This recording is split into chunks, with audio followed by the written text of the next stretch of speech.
जग जननी सब दुख हरनी, सब संकट हरी माँ घर भरनी।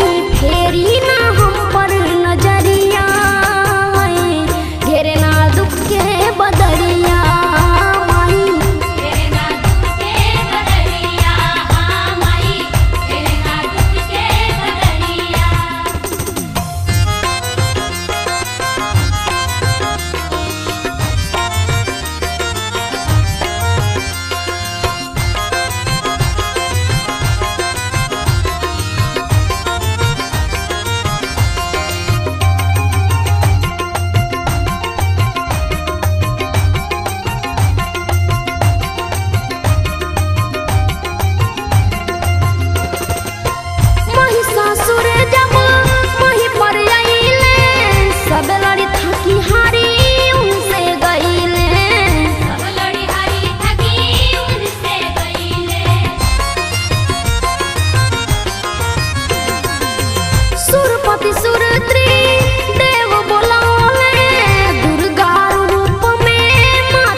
खड्ग त्रिशूल चक्र गदा सजवलू, महिषा मर्दिनी रूप बनवलू। दैता पे दरलू सोमरजिया, घेरे ना दुख के बदरिया। माई घेरे ना दुख के बदरिया, माई घेरे ना दुख के बदरिया।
राज जमौले धन धान भैले नगरिया, घेरे ना दुख के बदरिया।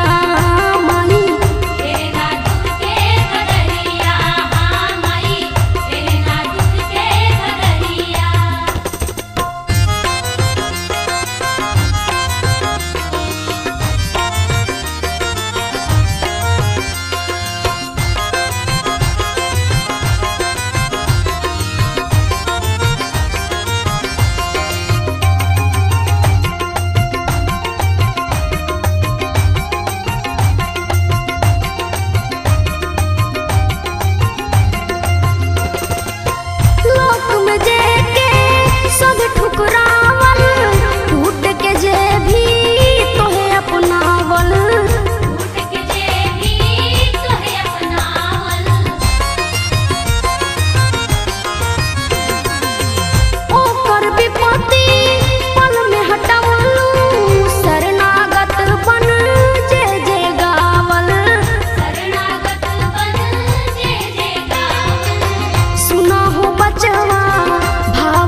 जग जननी सब दुख हरनी, सब संकट हरी